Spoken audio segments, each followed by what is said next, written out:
Welcome and shalom. Mi nombre es Amitaibu. Amitaibu es el nombre en Drupal.org.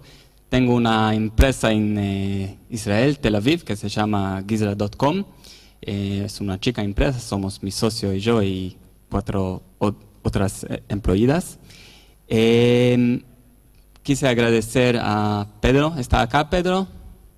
No, todavía no. Quise agradecer a Pedro, la asociación Drupal Asociación de España, que me invitaron acá. And now in English. Today I'm going to talk about Organic Group 7. And just a quick show of hands, who is familiar with Organic Group 7? Who is familiar with Organic Group 6? Okay, good for you. So before we'll dive into organic groups and understand what it is, and the title of the presentation was how to build a project. First, I want to tell you a little problem that I had when I prepared this presentation. Every time I prepare a presentation, I like giving a small background. And I don't know if you heard about it, but a few weeks ago, just before DrupalCon London, there was a big discussion about what is considered appropriate and inappropriate. And I wanted to consult, because I have a really big problem about understanding what appropriate and inappropriate is.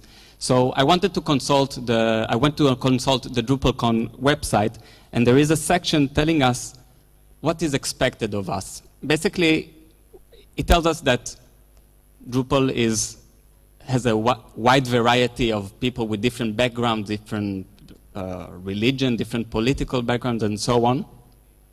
And it tells us that we should avoid humor about those groups. So all the racist stuff that I prepared before, I had to not use it. And basically, and that was the most difficult thing for me, is the bottom line is that it tells us that we have to use a clean language, right? We should not curse, and we should basically avoid profanities. Fuck. Frequently asked questions, that's the section that explains about this. Thank you. And I don't feel that it really helped me, this section, because, and I want to show you a picture that I just got from a friend from a party that I attended a party. And in this picture you can see that's the ballerina, that's my niece over there. The girl with the mustache is my wife, and that's me. Now, and it wasn't even a costume party, right? So, yeah, actually it was a costume party, but I don't let the facts ruin a good story, right? So, as you can see, I really have problems in understanding what appropriate is. So I was trying to think about all the other sessions that I've seen in Drupal camps and in Drupal camps and Drupal cons, and basically there are 3 main themes that the presenters give that are considered appropriate. The first one, as you can probably imagine, is Care Bears and ponies and unicorns and butterfly and so on. If you attended other Drupal camps, you've probably seen a ton of that. The second is, you can probably guess, but okay, maybe you're a little shy, lolcats, right? You see it in every presentation. Somebody's going to the internet, writing, "Can I have cheeseburger?" and getting a nice cat, getting the nice slogan. But again, so many people have used that, I didn't want to use it. So I was thinking hard, and then I realized there is the third theme that is considered appropriate, but somehow not many people have used it. You probably guess it, pimps. And that's why the name of my presentation, the theme of it is Pimp My Drupal with OG7.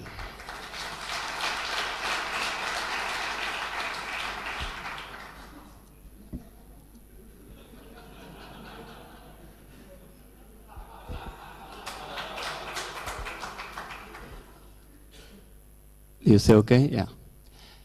So while I take myself and my presentation slides not too seriously, I do take very seriously building a project. Today I would like to show you how I approach a project and how I approach a project with organic groups through a site that I've built for this occasion. This is a club's website with different hobbies that people have: celebrities, relation, gardening, bunnies, mathematics, and hardware.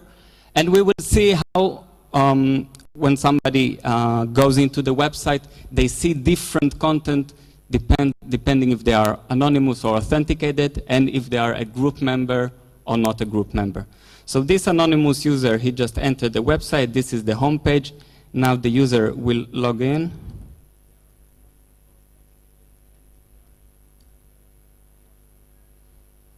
And the home page changed a bit.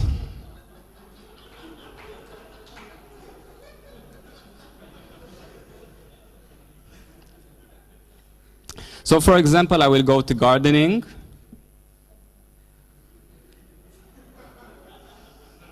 And that user would like to subscribe to the group. You can see that it's written over here, you need to be a member to see more content. The member will subscribe, will try to subscribe. It is telling it that he's not subscribed yet, and he will join. And we can see that the membership is pending, right? They are still not active users. As an administrator, I will go to the group section and I will approve the user. We can see here it is pending, they are pending, I will approve it. And now when I refresh, I see all the appropriate content appearing. So today I would like to go over the way that I've built the website. And before we'll start talking about organic groups, I would like to take a step backward and talk about how I approach a project. And the first thing that I do when I have a project that I have to do, there are some models I always download and I always use: CTools, views, panels, entity API, and flag most of the time. Today we'll talk mostly about panels. Who is familiar with panels? Familiar and working with panels? Who is not? Why not? So I know there is basically, every time when I give a presentation, there are those people who are not using panels. It's a free world, you can do whatever you want. I believe the right way is using panels. I heard a lot of things that panels is heavy, panels, whatever, I don't know. Just show me numbers and then I can talk about it, but so far I haven't seen huge performance hits when using panels versus not using panels. And for me, being able to create a project that not just me, not just Amitai is building it, but also other people from my team, where they have different skill sets, right? They are not everybody is an expert. Everybody can interact and work on the site. This is very important for me. So let's talk first about the panels. I have my home page.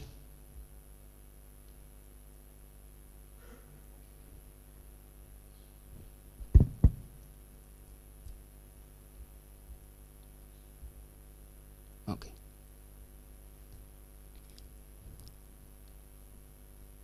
I've defined my home page, and the first thing you can see over here, maybe not the first thing, but I just said it's the first thing, so look there. The first thing is the variants. And this is one of the most important stuff of panels. Panels is good for layouts, right? You would say, I've got 3 columns, 2 columns, and so on. But I wouldn't say that's the most important thing of panels. One of the most important thing of panels is what we call the selection rules or access rules. Over here I have 2 different variants. And this is actually telling panels, listen, I look in the selection rules. If the user that is now viewing the page is an anonymous user, then the content that they should see should be that content, the login page and the home page for anonymous user. Otherwise, If the selection rule was not satisfied, it will jump to the next variant and will show me the content that belongs to authenticated users. So far, so good, not too complicated. The interesting stuff is how we use the panels on the node view itself. Now, when I'm doing projects, I never show the node display in its simple form. I will always override it using panels. Why? Again, because I want to unify the way I'm building my projects. If I'm working always with panels, if I'm building my pages with panels, if I'm overriding some node types, then I don't want another developer to come and ask himself, wait a second, is that the normal node display or some override with TPL, whatever, or is it panels? So to make it simple, I say it's always panels. So where can we see it? Over here in the structure, pages, I've enabled overriding the node view. And here on the edit, now we can see we have a handful number of variants. So I have the variant for the OG group, anonymous user, and the non-member, and we have we have also a blocked member and a pending member, and so on. Let me start with the blocked member, because it's something that is a bit strange.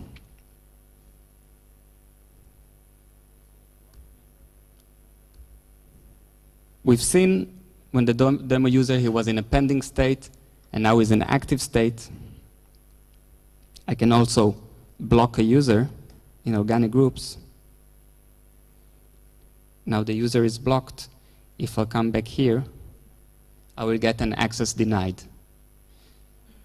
This is done in panels.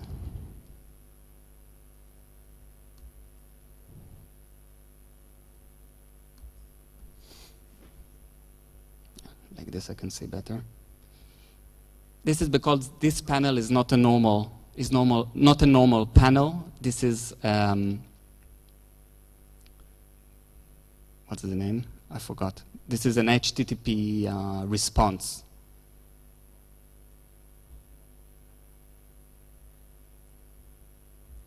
So over here in the selection rule, the block member, yeah, that's the last one. Over here, this variant is the last variant. And all the variants before that, I was asking, panels was asking, 1 second, is this user anonymous? No, it is authenticated. Okay, if it's authenticated, is it approved member or a pending member? No. If no, it falls back to the last variant, and this one will return a 4 or 3. So that's about the panels and the different variants. Organic groups itself. The model has, I would say, 2 main concepts. The first concept, the most important one, is the roles and permissions per group. Basically, what organic groups is doing is associating content together and telling all this content belongs to one group or several groups. But that we can do with node reference, right? Nothing special there. The important stuff about organic groups that it allows us to have roles and permission. Roles, we can say this is a group member, this is administrator, this is moderator, and so on. And permission, we can say this user is allowed to add other people. This user can administer the group. This user can see all the fields, and this user can edit only some of the fields, right? And you can do it on a per group basis. So basically, all your site, you have like small different section. The second concept is my favorite concept, and I call it do as little as possible. And it's good for me as a developer because I'm lazy like all developers. And furthermore, it makes sure that we don't have a monster like Organic Group 6 was. I've seen most of you guys are familiar with Organic Group 6. When you get it out of the box, it works really nicely. And then you want to do a small little change, and then, well, we should use clean language, right? So So let's see how we configure organic groups. After enabling the models, we basically have right here in this website 2 content types. One is called club and one is called post. Over here when I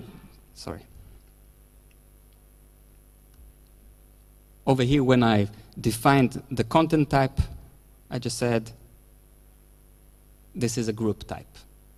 By saying that, what actually happens behind the scenes is that organic groups adds a field called group type over here. It's just a Boolean saying this is a group or this is not a group, right?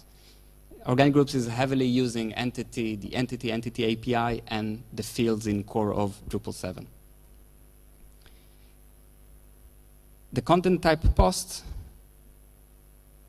again, by defining over here in the group content type, what actually happens behind the scenes, it adds another type of field called group audience. We'll talk soon about this field.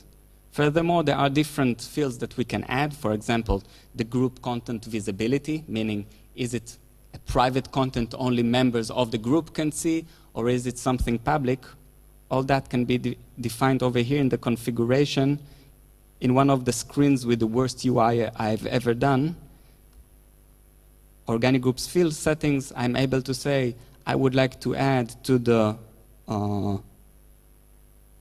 post node, I would like to add a certain field, whatever. Okay, over here, and then I have an overview, seeing all the different OG related fields, how they are attached to the different entities. Confused? So am I. Yeah, basically there is an issue about changing the UI over here. As I said, I would be happy to apply a patch, and I don't want to write it. That's the. So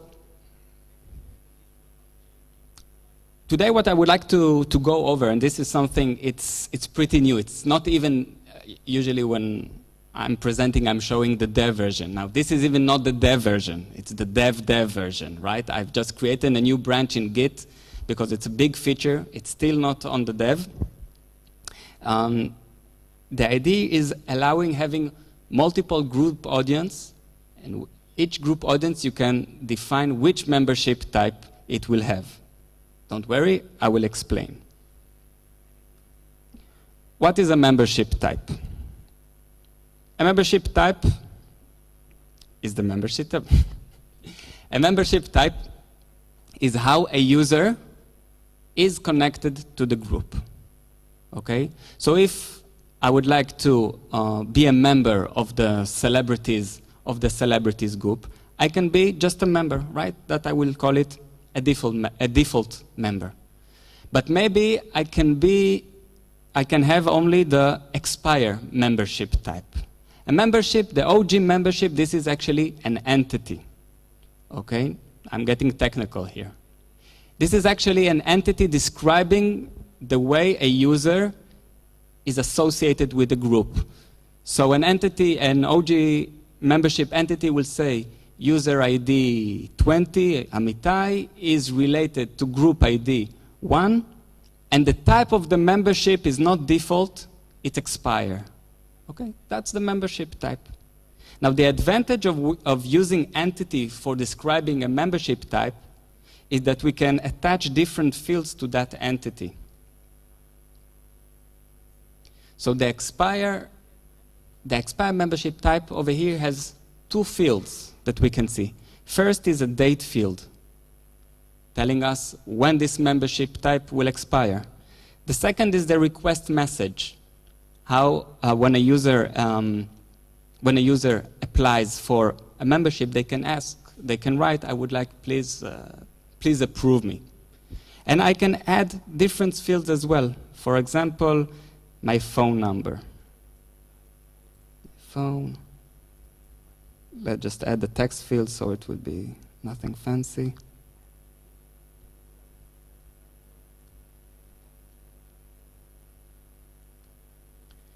So how can we see it?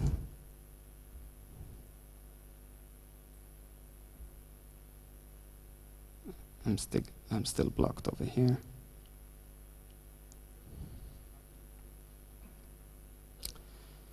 So over here, when I subscribe to group, I can see the expire field. Obviously, if it was a real site, I would probably hide it or make it disabled so the own user cannot change when it's expired. The request message, please accept me. And my phone number. Now, bear in mind, 1234 is not my real phone number. So when I join over here in the panels, I asked it, please show the state of the user, the expire, and the request message. Now, one of the implications, again, if you are coming from Organic Group 6, of having a request message saved with the entity type. For example, up until now in Organic Group 6, when a user requests a message, we have this feature. It is sent by email to the administrators, and that's it.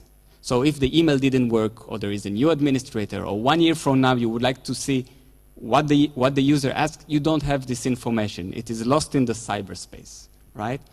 Over here, we have this information as fields. So this is, again, using and leveraging fields and entities as much as possible. So regarding the expiration, I would like to show you an example of how it can be really expired, how easy it would be. It involves very little code, but over here in the subscribe to group, let's just change it automatically. The default value of the field is 1 month from now. Let's do it just for simplicity, 1 year ago.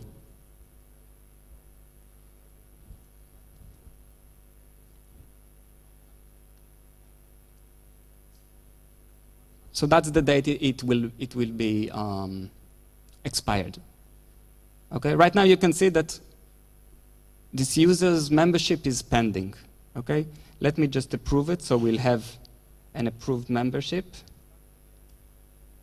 Again, as administrator, over here I prepared a view showing all the pending members and their request message. Through the group tabs, I see all the people, and let me just approve this member. Okay, right now they are approved. I have a small model called OG membership expired. What a coincidence, I have it opened over here. And basically it implements one hook. It's called hook cron, right? Whenever cron is running. Everybody here is a geek, I mean a developer? Yeah, are there non-developers over here? Don't be shy, it's okay. You're the normal one. So basically I'll go over the lines. It's pretty simple. We're using here a query called entity field query. Basically we're asking Drupal, listen, I want you to bring me some results. What am I asking for? Bring me OG membership, the entity called OG membership, that its type is OG membership expires, of a user that their state is active, right? I don't want pending or blocked, just the active ones, where the date field is lower than the current time. And just bring me a batch of 10 users. Don't bring me more than that. Don't bring me 1 million users because I will have a timeout. So we're just doing it in batches of 10. And if I'm getting the results, over here I'm loading this OG membership entity. Over here, I'm loading it. And then I just set the state to pending, and I save it. So if I will execute cron, I will manually execute it right now.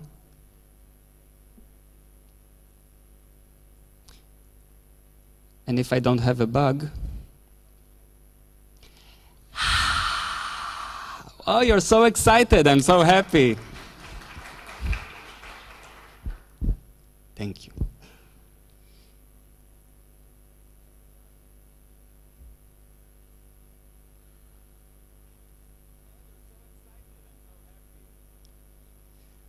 Okay. So earlier we saw a view over here, right? Up until now, the panels, I was just telling it, show me a certain field and show me a link that a smart link that will allow me to subscribe and unsubscribe. Over here, let's see another thing that we're using views, right? Over here, I have different users who are pending users. And how do I use views with organic groups? So the biggest problem is that we have lots of different entities related to organic groups. We just discussed the OG membership entity. We have another important entity. It's called the group entity. Again, in OG6, when you had a node that was a group, the node ID and the group ID was the same. This is no longer the case in OG7, where the node ID and the group ID can be different. Why? Because a group can be any fieldable entity. It means a user can be a group, a node can be a group, a taxonomy term can be a group, whatever can be a group. So we can have node ID number 1, but group ID number 5, right? The thing is, for example, let's look in these views.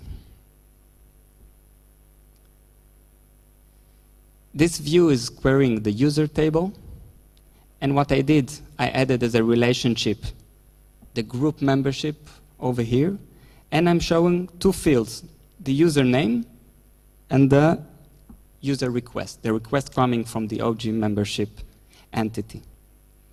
And over here in the contextual filter, what we also know as arguments, I'm telling views, listen, in order for you to show something, I will pass you the group ID, right? Now, the thing is that over here in this page, I'm in node number 10. What is the group ID? I don't know. So in the views, I'm using a display called content pane. This is, you have different displays like block, on page, and whatever. Content pane is what does a good connection between views and panels. So over here in this type of display, I have argument input over here, and that's the biggest. It's not a secret, but that's the biggest thing in this view. Over here, in the where is it? In the argument input, I'm telling views like this. I'm telling views, listen, don't worry. You will get the group ID. Where you'll get it from? You'll get it from the context. And from the context, you will get the organic groups group ID.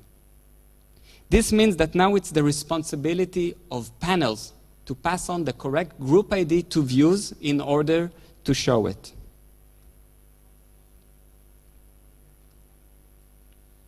So, 1 second, I'll just edit a panel.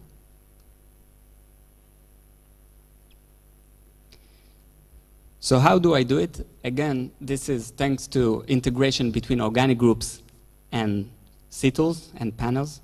Over here, I have something called context, a tab called context. When I'm viewing a node, panels already has what we call the node context. It has the node. So over here I can add a relationship. And the relationship I'm adding, the first one is OG group from node. I'm telling panels, listen, you just got the node, right? Ask that node what its group ID is. So we have the group ID. And another thing that we can extract is the OG membership from group and user. We extracted from the node the group ID. Now we're going to extract from the user and from the group the OG membership of that user, which is telling us if it's pending user or active, the request message, and so on. And from the minute that I have this relationship, it means that in the content, when I have this view, if I go to the settings, I can see that panels is smart enough to tell me, listen, this view here really needs the group ID. What do you want to pass? And I'm passing currently the only group context that I have, but theoretically I could have several group contexts. I'm passing that group context.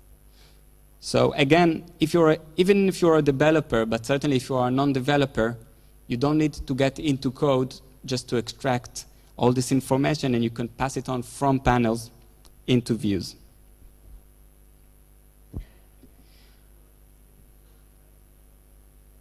Who is using rules? Okay. I'm not.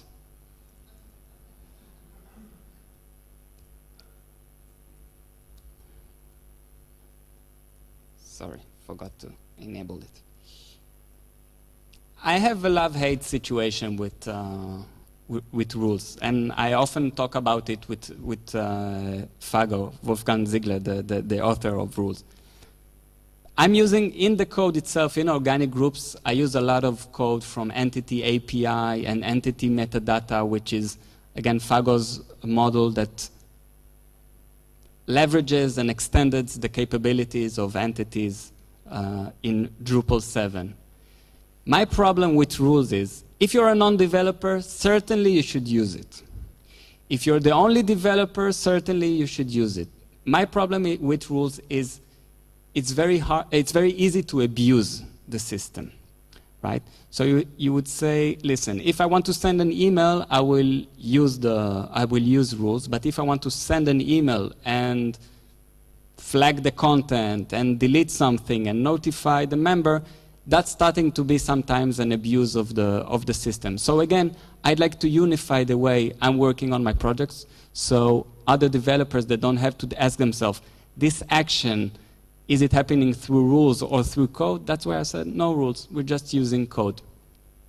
However, with that said, rules for me is just like the 10% that is on the surface that is covering the entity API and the entity metadata. And that I'm using a lot. So I don't feel very bad about Fago, about talking why I'm not using the rules. So there is a pretty good rules integration between organic groups and rules, because in the end, I don't know how people will use it, and I certainly think that we should allow non-developers to do it. I was a non-developer once, and I remember myself really wanting to do things. So over here we have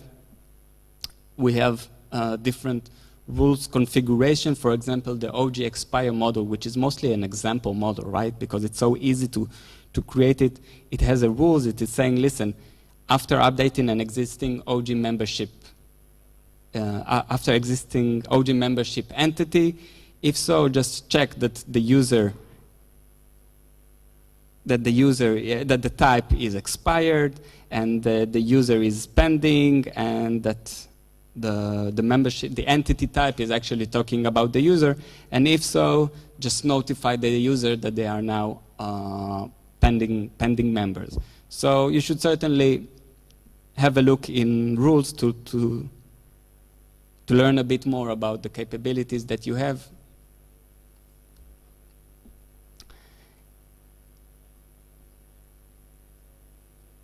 So I think it's a good time for questions, right? We have till 12:45, right, Pedro?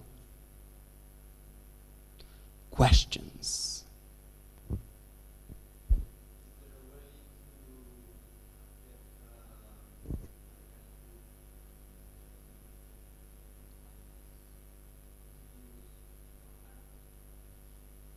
Yes. Yeah, I'll show. Basically,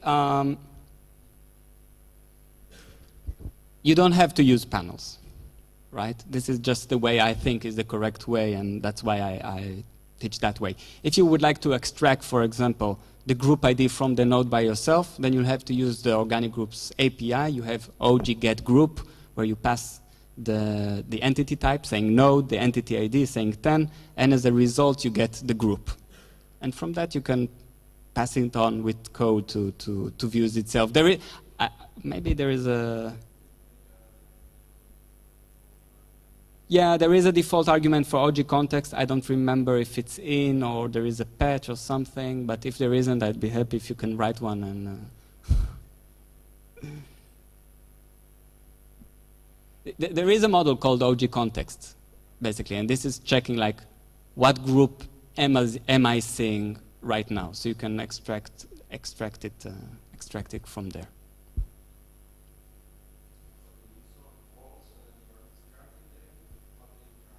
Yeah, I'll go a bit about the roles and permissions. So the question was about roles and permission. What is it, basically? Because I didn't touch it. The roles and permission of organic groups are different from the roles and permission of the whole site, right? There is it uses the same names and it uses the same UI because I wanted to copy it so people are familiar with it. But basically, all the permissions, right? We have non-members and a member and administrator member. All the permissions that I will select over here in the global permissions will apply to every group that we have. So if we have 10,000 groups, every group will have that permission. However, to make things a bit more powerful and to make my life a bit harder, what we have, every group can also overwrite those global roles and permission. So if I will add through the field settings to the over here to the club node, I will add the group roles and permissions. If I will add that field, so as an administrator, if I'll go to the edit right now, sorry, I have this field. It is telling me, should I use the default roles and permission for organic groups, or should I override them? So when I override them,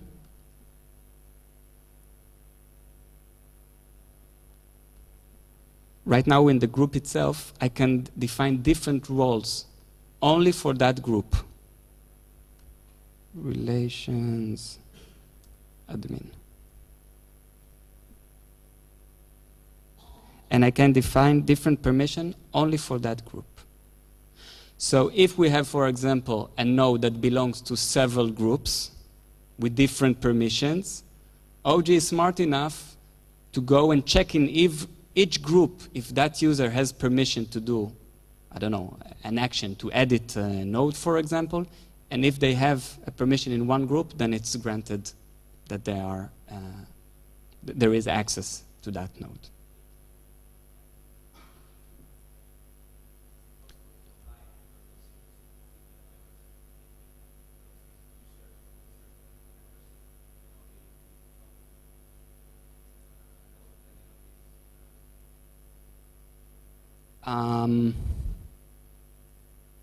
I would say you could have a different role.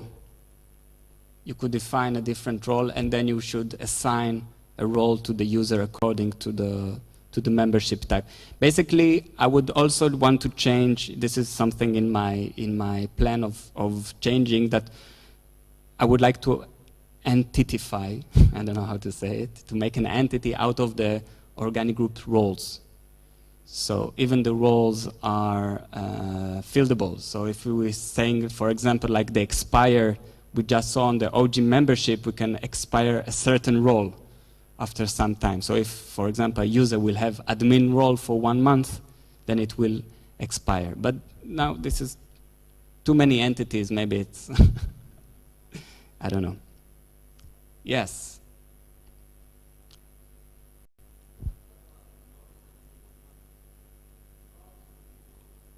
It's a good question with a bad answer. There is some, like almost 1 year ago, I think, I wrote something that you can show the roles in views. I think it's completely broken. I should probably fix it, but I hate the part of code dealing with it, and it's too complicated, so I want somebody smarter than me to do it.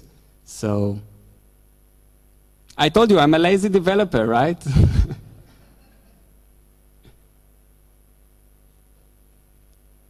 You have 2 more minutes for questions.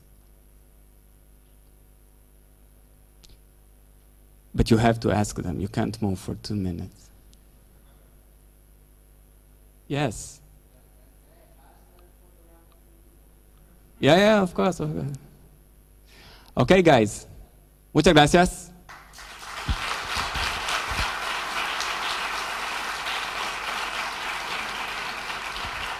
Oh, and I forgot, I have a prize for the guy with the best question with the worst answer. So you got yourself a book. Thank you.